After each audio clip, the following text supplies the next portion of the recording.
Hello dear students, कैसे हैं आप लोग। And hello dear parents. I know कि आप सभी लोग परेशान हो गए काउंसलिंग प्रोसीजर को लेके। तो मैं अपने इस वीडियो में बच्चों एकदम बहुत ही आसान तरीके में, जितना भी सिंपल हो सकता है, सिंपल तरीके से आपको state counselling procedures, all India quota, deemed university, central university, AIIMS and JIPMER सबके बारे में एक साथ बताने वाला हूं। और ये जो काउंसलिंग है बच्चों, ये आपका एमबीबीएस बीडीएस दोनों के लिए वैलिड है, ठीक है। तो इस वीडियो में ज्यादा बड़ा नहीं, जितना छोटा हो सकता है बट जितना ज्यादा से ज्यादा इंफॉर्मेटिव हो सकता है उतना ज्यादा इंफॉर्मेटिव बनाने की कोशिश करूंगा, ठीक है। तो बिना समय गंवाए फटाफट चलते हैं बच्चों, हम वीडियो स्टार्ट करते हैं। बट वीडियो स्टार्ट करने से पहले आप सभी लोगों से रिक्वेस्ट करूंगा कि आप लोग जो भी मेरे चैनल पे नए हैं, पहली बार आए हैं, तो चैनल को सब्सक्राइब करके ही जाइएगा। वीडियो अगर अच्छा लगा हो तो लाइक जरूर कर दीजिएगा, और जिन भाई लोगों को इस वीडियो की जरूरत है उनके साथ थोड़ा शेयर भी कर लीजिएगा, ठीक है। तो चलो हम लोग स्टार्ट करते हैं काउंसलिंग प्रोसीजर्स के बारे में एकदम सिंपल एंड स्वीट तरीके से, ठीक है बच्चों।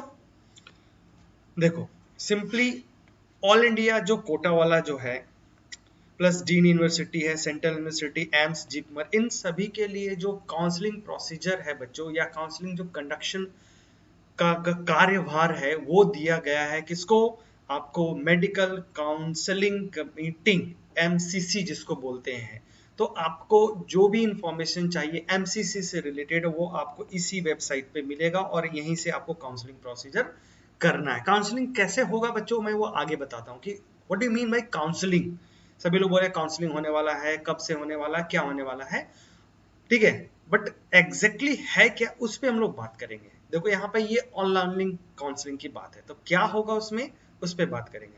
और इसी तरह से बच्चों, अगर स्टेट के लिए अगर बात करते हो, तो जैसे मैं आसाम स्टेट की बात कर रहा हूँ, तो स्टाम्स हर स्टेट के लिए, जितने भी स्टेट है, हर स्टेट के लिए उनका एक एक अपना स्टेट वाइज पोर्टल है, वेबसाइट है। उसी वेबसाइट से ये प्रोसीजर कंडक्ट किया जाता है, समझे।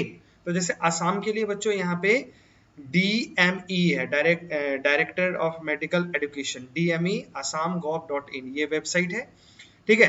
तो अगर आप ऑल इंडिया कोटा के थ्रू काउंसलिंग करना चाहते हैं, अगर आपका मार्क्स अच्छे हैं और आपको लगता है कि ऑल इंडिया कोटा में मुझे बहुत अच्छा मेडिकल कॉलेज मिल सकता है, तो you have to go, definitely go to the MCC के थ्रू। बट अगर मान लो कि आपके नंबर कम है और आप ऑल इंडिया कोटा में सस्टेन नहीं कर पाओगे उतने ज्यादा परसेंटेज वाइज के बेसिस पे, और आपको लगता है कि नहीं मैं अपने स्टेट में कर सकता हूं, तो आप स्टेट की काउंसलिंग में पार्टिसिपेट कर सकते हैं। बट जैसे कुछ स्टेट है जहां पे बहुत ज्यादा हाई रैंक जाता है, जैसे आपका दिल्ली हो गया, राजस्थान हो गया, यूपी हो गया, बिहार हो गया, तो यहाँ पे क्या होता है, कट ऑफ ज्यादा जाता है। तो यहाँ के लोग प्रीफर करते हैं ऑल इंडिया के थ्रू कोई सीट मिल जाए, हम लोग को स्टेट के थ्रू थोड़ा मुश्किल हो जाता है, ठीक है।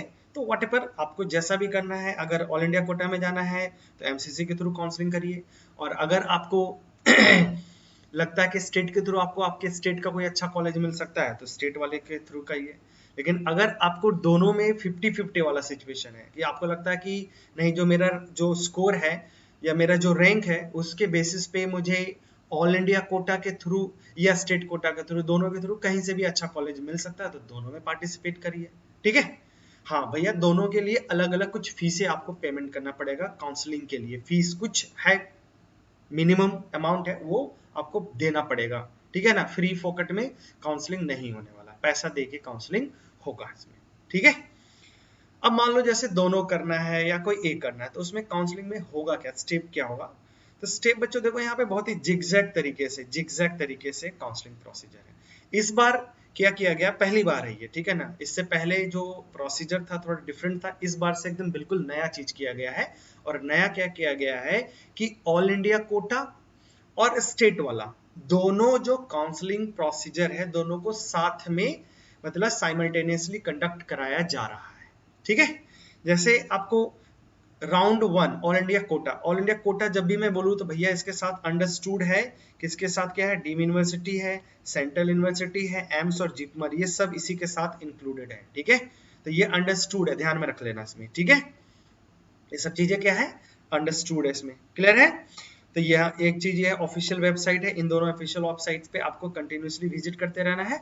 अब काउंसलिंग प्रोसीजर में जब आओगे, तो ऑल इंडिया कोटा के थ्रू अगर पार्टिसिपेट करते हो तो राउंड वन स्टार्ट होगा। राउंड वन चल ही रहा होगा कि उसी बीच में बच्चों राउंड 1 स्टेट काउंसलिंग भी शुरू हो जाएगा। ठीक है, फिर उसके बाद जब राउंड 1 खत्म हो जाएगा किसका, ऑल इंडिया का और स्टेट का, तो उसके बाद फिर आपको एडमिशन के लिए एक डेट दिया जाएगा, उसका लास्ट डेट भी बताया जाएगा कि इसके पहले आपको जाके कॉलेज में एडमिशन ले लेना है, जो आपको राउंड 1 के थ्रू जो भी कॉलेज अलॉट हुआ है उस कॉलेज में जाके एडमिशन ले लेना है। अगर मान लो किसी वजह से आपको जो कॉलेज मिला है आपको पसंद नहीं आ रहा राउंड 1 में, राउंड 1 मतलब ऑल इंडिया कोटा के थ्रू या स्टेट कोटा के थ्रू, दोनों में, तो आप चाहे तो उस एडमिशन को स्किप कर सकते हो, एडमिशन जाके नहीं ले सकते हो। ठीक है, इस कंडीशन में आपको राउंड 2 में पार्टिसिपेट करना पड़ेगा।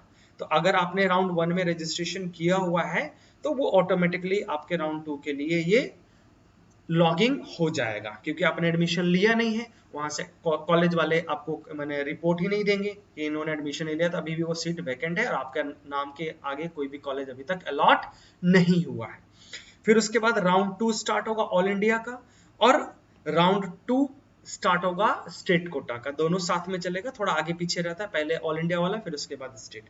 काउंसलिंग में क्या होगा मैं वो आगे बताने वाला हूं, तो वीडियो स्किप मत करो, धीरे धीरे आराम से देखो, हर एक चीज मैं बता दूंगा इसमें। ठीक है, ज्यादा इधर उधर बातें बकैती करने के लिए मेरे पास समय नहीं है।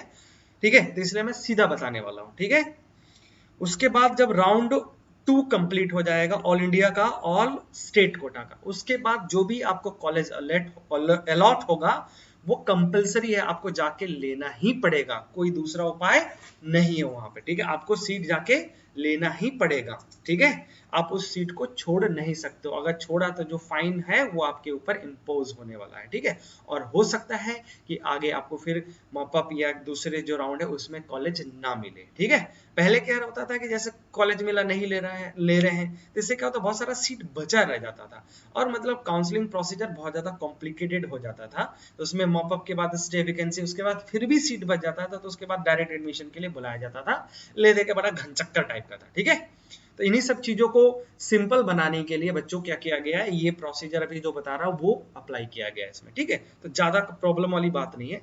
फिर जैसे ही आपको राउंड 2 खत्म हुआ, सीट जो भी मिलेगा आपको कंपलसरी लेना है, बट मान लो कि राउंड 2 में ऑल इंडिया के थ्रू या स्टेट के थ्रू आपको कोई सीट नहीं मिला, देन इन दैट कंडीशंस आप पार्टिसिपेट कर सकते हैं मॉपअप राउंड के लिए, ऑल इंडिया कोटा के लिए, देन उसके बाद फिर आपका मॉपअप राउंड होगा स्टेट कोटा वाला। ठीक है, अगर इसमें सीट मिल गया तो फिर से आपको कंपलसरी सीट लेना ही पड़ेगा।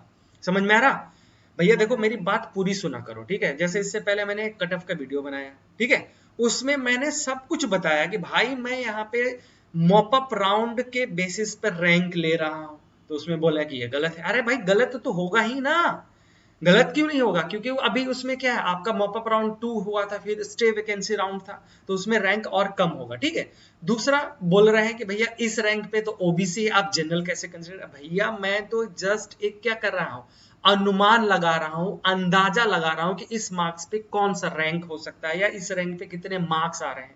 अब वो चाहे ओबीसी का हो गया यूआर का, उससे क्या फर्क पड़ता है।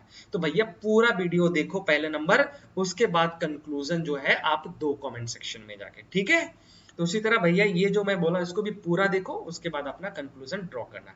ठीक है, कोई बात नहीं, आधा देखो बोलता है ना, अधजल गगरी छलकत जाए, अधूरा ज्ञान खतरनाक होता, वही वाली चीज है। आपने पूरा वीडियो देखा नहीं और बीच में आप कमेंट करना शुरू कर देते हो, भैया प्लीज हाथ जोड़ के कहता हूँ पूरा वीडियो देख लो, उसके बाद कमेंट करना। मैंने सब चीज बताया है, सब चीज एक एक चीज बोला है इसमें। ठीक है, हाँ, अब जैसे मॉपअप राउंड कंप्लीट होगा उसके बाद जो भी सीट अलॉट होगा फिर से आपको कंपलसरी आपको सीट छोड़ना नहीं, जाके ले लेना है। अगर मान लो किसी वजह से सीट नहीं मिलता, मार्क्स आपके कम है, नहीं मिला, तब आप स्टे वैकेंसी राउंड में पार्टिसिपेट करेंगे ऑल इंडिया, फिर उसके बाद स्टेट कोटा। अगर इसके थ्रू भी अगर सीट नहीं मिला तो फिर आपको नेक्स्ट ईयर ट्राई करना पड़ेगा, फिर से दोबारा एग्जाम देना पड़ेगा, अच्छे स्कोर लाने पड़ेगा और नेक्स्ट ईयर पार्टिसिपेट करना पड़ेगा। मतलब इस कंडीशंस में आपको मतलब सीट नहीं मिल रहा इस साल, ये कहना चाह रहे हैं। हाँ, दूसरी बात है बच्चों, देखो जब राउंड 2 के बाद या राउंड 1 के बाद या मॉपअप राउंड के बाद स्टे वैकेंसी पर जब भी सीट अलॉट हो तो आपको फिजिकली जाके रिपोर्ट करना है, फिजिकली जाके वहां पे एडमिशन लेना है, और वहां पे आपके जो भी ओरिजिनल डॉक्यूमेंट्स है वो सारे डॉक्यूमेंट्स ले जाके वहां पे भी दिखाना पड़ेगा। ठीक है, डॉक्यूमेंट्स क्या लगेगा वो भी मैंने यहाँ पे बता के रखा, लास्ट में आके बता दूंगा एक बार डॉक्यूमेंट्स क्या क्या रिक्वायरमेंट, वो सारी चीजें मैं बता दूंगा इसमें। ठीक है, देखो अब ये जो है स्टेट का, ऑल इंडिया का, डीन यूनिवर्सिटी का, सेंट्रल यूनिवर्सिटी का, सबका काउंसलिंग डेट ऑलरेडी आ चुका। अब होगा क्या, अब आते हैं एक्चुअल जो काउंसलिंग कह रहे हैं कि होता कैसे, उस पे आते हैं हम लोग कि काउंसलिंग कैसे होगा। देखो जैसे मान लो ऑल इंडिया, तो कल से स्टार्ट हो रहा है, 10 तारीख है, कल 11 तारीख है, कल से स्टार्ट हो रहा है। तो काउंसलिंग का मतलब जो ऑल इंडिया कोटा का जैसे काउंसलिंग स्टार्ट होगा, ठीक है, या डीम यूनिवर्सिटी, इन दोनों के लिए सेम पोर्टल है। तो जैसे स्टार्ट होगा भैया आपको एमसीसी के वेबसाइट पे जाना है, वहां पे पोर्टल खुल जाएगा, उसमें पोर्टल में फॉर्म रहेगा, वो सारे फॉर्म आपको फिलअप करने हैं, ठीक है ना, रोल नंबर वगैरह जो भी जितने भी डॉक्यूमेंट्स है, डॉक्यूमेंट्स मैंने लास्ट में बताया, वो डॉक्यूमेंट्स का स्कैन्ड कॉपी आपको वहां पे अपलोड करना है, ठीक है ना, सुनना ध्यान से, ओरिजिनल कॉपी जो भी होगा उसका स्कैन करना है, स्कैन करके पीडीएफ बना के रख लो, ठीक है ना, थोड़ा सा उसको कंप्रेस कर देना ताकि साइज छोटा हो जाए, ठीक है, ज्यादा बड़ा साइज का नहीं रखना, छोटा साइज का, कि वहां पे साइज भी बहुत मैटर करेगा। फोटो, सिग्नेचर, एड्रेस जो भी है, पीआरसी, जितने भी डॉक्यूमेंट्स, उन सबका स्कैन कॉपी ऑलरेडी तैयार करके रख लो तुम। तो काउंसलिंग जैसे स्टार्ट होगा, जैसे 11 तारीख हुआ आपको खुलेगा, तो एक हफ्ते का टाइम दिया जाएगा, सारा आपको क्या करना है, डॉक्यूमेंट्स अपलोड कर देना है। फिर उसके बाद कुछ दिनों के लिए पोर्टल खुलेगा, जैसे जब डॉक्यूमेंट अपलोड कर दोगे तो ऑल इंडिया के लिए और स्टेट स्टेट के लिए जैसे 17 तारीख से 17 अक्टूबर से खुलेगा, ठीक है। तो 17 अक्टूबर से फिर से क्या करना है, आपको उस वेबसाइट पे जाना है। अब क्या करना है, स्टेट वाले वेबसाइट पे, जैसे आसाम के हो तो डीएमई के वेबसाइट पे जाना है। प्रोसीजर बता देगा आपको, प्रोसीजर जब आएगा तो मैं आपको बता दूंगा कि कैसे कैसे आप डॉक्यूमेंट्स अपलोड करने हैं, क्या क्या स्टेप है, उसमें सब बताएगा। तो आप अगर जानना चाहते हो कि कैसे करना है स्टेट वाला, आसाम स्टेट वाला, तो आप चैनल को सब्सक्राइब करके रख लो, नोटिफिकेशन बेल्स को भी दबा के रख देना, ताकि जब नोटिफिकेशन आए तो मैं आपको अपडेट कर दूंगा, उसमें प्रोसीजर सारा समझा दूंगा मैं कैसे हो रहा है आपका, ठीक है, क्लियर है। तो पहला स्टेप क्या रहेगा, विद इन कुछ दिन दिया रहेगा, एक हफ्ते का या 5 दिन का डेट दिया रहेगा, उतने दिन में आपको फॉर्म फिलअप कर लेना, ठीक है। जब फॉर्म में फिलअप कर दोगे तो ये फॉर्म लॉक हो जाएगा। फिर उसके बाद क्या होगा बच्चों, आपको कॉलेज फिल के लिए एक सर्टेन टाइम दिया जाएगा, डेट दिया जाएगा, वो ऑलरेडी मेंशन किया था। इसके लिए आपको रेगुलरली एमसीसी का वेबसाइट, अगर ऑल इंडिया के थ्रू कर रहे हो तो, या स्टेट का जो डीएमई बोला मैंने, आपके स्टेट का जो भी आपके स्टेट का जो ऑफिशियल वेबसाइट होगा काउंसलिंग के लिए, उस पर रेगुलर विजिट करते रहना, नोटिफिकेशन वहीं पे आएगा। मान लो एक हफ्ते का टाइम दिया, उसमें आपको कॉलेज का सीक्वेंस प्रेफरेंस ऑर्डर फिलअप करना है, 10-12 जितने भी कॉलेज हो सकते हैं वो आपको देगा, आपके रैंक के हिसाब से आपको फिलअप कर देना। मतलब प्रेफरेंस ऑर्डर लॉक करने का आपको एक सर्टेन टाइम दिया जाएगा, उसी सर्टेन टाइम में आपको कॉलेज का जो चॉइस है फिल करना है, फिल करके आपको क्या कर देना, अपने चॉइस को लॉक कर देना है, ठीक है। तो इसके लिए एक सर्टेन टाइम दिया जाएगा, उतने सर्टेन टाइम में आप अपना चॉइस जो है फिल करो, लॉक कर दो। फिर उसके बाद फाइनली, ठीक है ना, जब ये लास्ट डेट होगा, जैसे यहाँ पे 28 तारीख है, 28 अक्टूबर स्टेट के लिए और 20 अक्टूबर है आपके ऑल इंडिया के लिए, ठीक है। तो देखो 20 और 28 यहाँ पे काफी दिन का गैप है, इधर अगर हम डीम यूनिवर्सिटी के लेते 20 दिन का है, तो ये इसका दोनों का सेम ही वेबसाइट है, तो इसलिए सेम ही इसमें है। तो मैंने 20 तारीख को आपको बताया जाएगा कि आपको जो आपने जो चॉइस फिल किया था, जो कॉलेज लॉक किया था, उसमें किसी में आपको सीट मिल रहा है या नहीं मिल रहा। तो एक लिस्ट आएगा, उसी को बोला जाता है प्रोविजनल सिलेक्शन लिस्ट।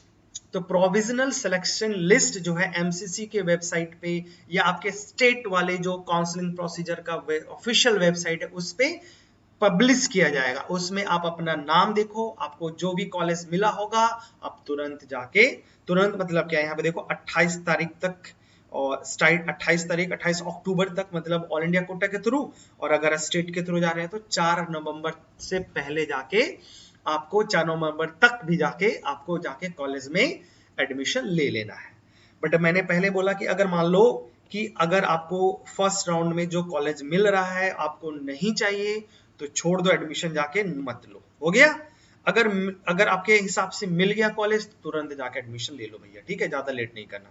फिर उसी तरह से ये जब प्रोसीजर खत्म हो जाएगा, फर्स्ट काउंसलिंग मतलब 28 अक्टूबर ऑल इंडिया वाला और 4 नवंबर आपको स्टेट का खत्म, उसके बाद स्टार्ट होगा सेकेंड राउंड। तो आपको अगर फर्स्ट राउंड में कॉलेज नहीं मिला आपके हिसाब से या आपके रैंक के हिसाब से कॉलेज नहीं मिला है तो ऑटोमेटिकली आपको सेकेंड राउंड के लिए एलिजिबल हो जाएगा। हाँ, कुछ लोग होते हैं जैसे मान लो जिनका नंबर बहुत कम है, रैंक बहुत पीछे है, तो उनको पता है कि भाई फर्स्ट काउंसलिंग में फर्स्ट राउंड में मुझे कोई कॉलेज नहीं मिलेगा, तो फर्स्ट में पार्टिसिपेट मत करो, सेकंड से स्टार्ट हो जाता है, फिर से आपको रजिस्टर करना पड़ेगा। जो पेमेंट है वो आपको पेमेंट करना पड़ेगा। पेमेंट आपको देखो ऑनलाइन के बहुत सारे ऑप्शन है, अभी डीडी बना के भी पहले होता था, लेकिन अब तो शायद बहुत सारे ऑप्शंस हो जाएंगे, जैसे ऑनलाइन पेमेंट करने के लिए डायरेक्ट नेट बैंकिंग के थ्रू पेमेंट करने के लिए बहुत सारा ऑप्शन रहेगा, पेमेंट करो, सेकेंड राउंड से स्टार्ट हो जाओ। और बट जिन्होंने फर्स्ट राउंड में ही अपना रजिस्ट्रेशन कर रखा था और उनको सीट नहीं मिला, तो वो ऑटोमेटिकली सेकेंड राउंड के लिए एलिजिबल हो जाएंगे, तो सेकेंड राउंड स्टार्ट हो जाएगा इसका। सेकेंड राउंड 2 नवंबर से स्टार्ट होगा, ठीक है। तो 2 नवंबर से जैसे मान लो ऑलरेडी रजिस्टर किया हुआ है, बस आपको फिर से दोबारा क्या करना पड़ेगा, फिर से कॉलेज का प्रेफरेंस ऑर्डर को फिर से भरना पड़ेगा और उसको लॉक करना पड़ेगा। उसके लिए भी क्या होगा, इंस्टीट्यूट जो है ये वेबसाइट आपको एक सर्टेन टाइम देगा और उसी टाइम के अंदर आपको लॉक फिल कर लेना है, ठीक है ना, समझ में आ रहा। जैसे मान लो जैसे ये देखो 2 नवंबर से लेके 10 नवंबर, मतलब ऑलमोस्ट 8 दिन का टाइम दे रहा। तो 8 दिन में मान लो 4 दिन के अंदर आपको पहले फॉर्म फिलअप करने के लिए बोला जाएगा, फॉर्म फिलअप कर लो, सब कुछ अपने डॉक्यूमेंट्स अपडेट कर दो, ठीक है। फिर उसके बाद लास्ट का 4 दिन जो रहेगा उसमें आपको कॉलेज का प्रेफरेंस ऑर्डर फिल करने के लिए दिया जाएगा। फिर उसके बाद एक टाइम दिया जाएगा लॉक करने के लिए कि चॉइस अपना लॉक कर दो। एक बार चॉइस लॉक कर दिए फिर उसके बाद कुछ नहीं होगा, तो भाई जो भी करना सोच समझ के करना, थोड़ा किसी से राय लेके करना, नहीं समझ में आ रहा है तो किसी से पूछ के करना, ठीक है। बट जो भी एक बार चॉइस फिल कर दिया, लॉक कर दिया, उसके बाद फिर चेंज नहीं होगा। फिर उसके बाद क्या होगा, जैसे आप अगर ऑल इंडिया कोटा के थ्रू जा रहे हैं तो 2 नवंबर से लेके 10 नवंबर, और अगर स्टेट के लिए तो 7 नवंबर से लेके आप 18 नवंबर तक का टाइम रहेगा। इसी टाइम पे आपको फिलअप करना है, चॉइस फिल करना है, लॉक करना है, और उसके बाद फाइनली 18 तारीख माने 18 नवंबर तक आपको रिजल्ट दे दिया जाएगा स्टेट का, और 10 नवंबर तक रिजल्ट दे दिया जाएगा ऑल इंडिया कोटा, मतलब। और उसी में देखो ये डीम यूनिवर्सिटी वाला भी सेम उसी टाइम पे दे दिया जाएगा, मतलब फिर से एक क्या निकलेगा, सेकेंड राउंड काउंसलिंग का प्रोविजनल लिस्ट निकलेगा, ठीक है ना। अब उस लिस्ट को देखो, डाउनलोड करो, देखो कि उसमें नाम आपका है और किस कॉलेज के लिए दिया गया है। अगर आपको वो कॉलेज पसंद है फिर से जाके वहां पे एडमिशन ले सकते हो। तो इसमें एडमिशन का लास्ट डेट है बच्चों ऑल इंडिया के थ्रू 18 नवंबर तक है, और डीम यूनिवर्सिटी के लिए भी 18 नवंबर तक है, और स्टेट के लिए 21 नवंबर तक, 21 नवंबर तक जाके आपको एडमिशन ले लेना है। और मैंने जैसा कि पहला बताया था कि आपको फर्स्ट राउंड में जो भी सीट मिला आप चाहो तो छोड़ सकते हो, लेकिन सेकंड राउंड में छोड़ नहीं सकते, आपको कंपलसरी ये सीट लेना ही है, इस साल से ये नया चीज है, ठीक है। अब ये हो गया सेकेंड राउंड कंप्लीट। फिर उसके बाद स्टार्ट होगा बच्चों मॉपअप राउंड, सेम उसी तरह से। देखो इसमें जो डेट आपको मेंशन है, ये डेट सारे नोट करके रख लो, ठीक है। आपको हर मतलब अगर मान लो आपका स्कोर एकदम बॉर्डर लाइन पे है तो आपको सब में पार्टिसिपेट करना चाहिए। हो सकता है कि ऊपर वाला आपके ऊपर मेहरबान हो, आपको सीट मिल जाए, ठीक है। तो काउंसलिंग में पार्टिसिपेट करना चाहिए आपको, अगर बॉर्डर लाइन पे हो तब भी, ठीक है। तो इस तरह से मॉपअप राउंड होगा बच्चों। ऑल इंडिया 23 तारीख से स्टार्ट होगा, 23 नवंबर से लेके आपका 1 दिसंबर तक चलेगा। उसी तरह से 6 दिसंबर से लेके 12 दिसंबर तक स्टेट वाला काउंसलिंग चलेगा। इसका लास्ट डेट ज्वाइनिंग है आपको 16 दिसंबर तक, और ये 10 दिसंबर तक ऑल इंडिया के लिए। उसके बाद फिर भी अगर आपको सीट नहीं मिलता है तो then you can go for the stray vacancy round. तो स्टे वैकेंसी राउंड बच्चों 12 दिसंबर से लेके 14 दिसंबर, मतलब 2 दिन के लिए चलेगा ये। और यहाँ पे देखो अभी तक मतलब स्टेट वाले के लिए डेट मेंशन नहीं है, इसी के आसपास चलेगा बच्चों। 16 दिसंबर के बाद कहीं कोई डेट होगा तो ये स्टेट वाला आ जाएगा, अगर सीट बचता है तो मॉपअप राउंड के लिए, ठीक है, सॉरी स्टेट वैकेंसीज के लिए। क्लियर है।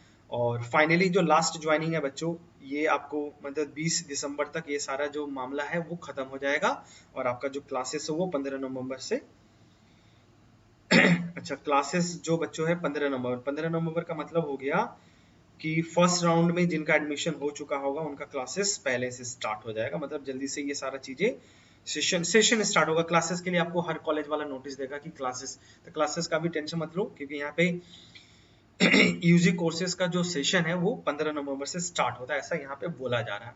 अब क्लासेस जब भी हो, एडमिशन आपको 20 दिसंबर तक कंप्लीट हो जाएगा, क्लासेस आपका जब भी स्टार्ट हो जाएगा आपका, ठीक है बच्चों। तो ये था पूरा होल प्रोसीजर। अब डॉक्यूमेंट्स क्या चाहिए, तो डॉक्यूमेंट्स के लिए मैंने एक अलग से वीडियो बना के रखा हुआ है, अगर आपको वो देखना है तो बच्चों मैं यहाँ पे डिस्क्रिप्शन में दे दूंगा या पिन कर देता हूँ, या फिर आप लास्ट में यहाँ पे देख सकते हो, मैंने यहाँ पे दे दूंगा किस तरह से, आपको देख सकते हो, डिस्क्रिप्शन में भी डाल दूंगा, वहां से क्या क्या डॉक्यूमेंट्स के लिए अलग से बना कर रखा। डॉक्यूमेंट्स में बच्चों नॉर्मली क्या चाहिए, देखो admit card and score card NEET 2022 का जो भी है, उसके बाद 10th एंड 12th का एडमिट कार्ड और पास सर्टिफिकेट, 2 चीज चाहिए। उसके बाद परमानेंट रेसिडेंशियल सर्टिफिकेट चाहिए, कास्ट सर्टिफिकेट चाहिए, और अगर कोई दूसरा रिजर्वेशन कैटेगरीज है तो उसके लिए भी आपको जो भी डॉक्यूमेंट्स वो चाहिए। अगर ईएसडब्ल्यू के हैं मतलब इकोनॉमिकली वीक सेक्शन के तो उसका सर्टिफिकेट चाहिए, पीडब्ल्यूडी का सर्टिफिकेट चाहिए, और उसके बाद बहुत अलग अलग तरह के एनेक्सर है। इसके बारे में मैंने ऑलरेडी डिटेल वीडियो बना के रखा है, चाहे तो आप उसको देख सकते हैं बच्चों। ठीक है, तो ये डॉक्यूमेंट से एक बार स्क्रीनशॉट ले लो क्या क्या है। और वैसे भी जब काउंसलिंग स्टार्ट होगा कल से, और 17 तारीख से ऑल इंडिया था, तो उसमें भी नोटिफिकेशन में दोबारा ये मेंशन करेंगे, बताएंगे कौन कौन सा डॉक्यूमेंट्स है, और उसमें आपको 1 हफ्ते का या 5 दिन का एटलीस्ट टाइम दिया जाएगा। तो डरने वाली कोई बात नहीं, फॉर्म फिलअप करते जाओ, जो जो डॉक्यूमेंट्स कम पड़ता है उसको ले लो। देखो कुछ डॉक्यूमेंट्स आपके पास होंगे, कुछ क्या मैं ऑलमोस्ट सारे डॉक्यूमेंट्स होंगे। एनेक्सर वाला में चक्कर हो सकता है कि किसका किसका एनेक्सर चाहिए, तो वो उस काउंसलिंग के टाइम पे भी बनवा लेना। पहले से बना के रखोगे तो ज्यादा टेंशन नहीं होगा। ठीक है, तो बच्चों ये था ओवरऑल प्रोसीजर काउंसलिंग के लिए मेरे तरफ से। ठीक है, आपको ये वीडियो कैसा लगा है बच्चों, आप थोड़ा कमेंट सेक्शन में जाके जरूर बताइएगा। वीडियो अच्छा लगा हो तो लाइक करिए, शेयर करिए। ठीक है, ठीक है ना, लाइक करिए, शेयर करिए, और अगर आप मेरे चैनल पे नए हैं तो सब्सक्राइब करिए। बच्चों आप चाहे तो आप मेरे टेलीग्राम ग्रुप को भी ज्वाइन कर सकते हैं, अब्दुल सर फॉर यू करके नाम है। इसमें जो भी वीडियो मैं करता हूँ उसमें तुरंत मैं लिंक भेज देता हूँ ताकि आपको पता चल जाए। ठीक है, और अगर आप मुझे सोशल साइट पे फॉलो करना चाहते हैं तो ये मेरा इंस्टाग्राम का लिंक है, वहां पे भी फॉलो कर सकते हैं। ठीक है बच्चों, आई होप कि आपको ये वीडियो पसंद आया हो और आपको अच्छा लगा हो, इंफॉर्मेटिव हो। ठीक है, इसी तरह के इंटरेस्टिंग वीडियो के लिए बच्चों आप मेरे चैनल को सब्सक्राइब कर सकते हैं, और वीडियो अच्छा लगा तो लाइक करिए। ठीक है, मिलते हैं नेक्स्ट वीडियो में। All the best, bye bye.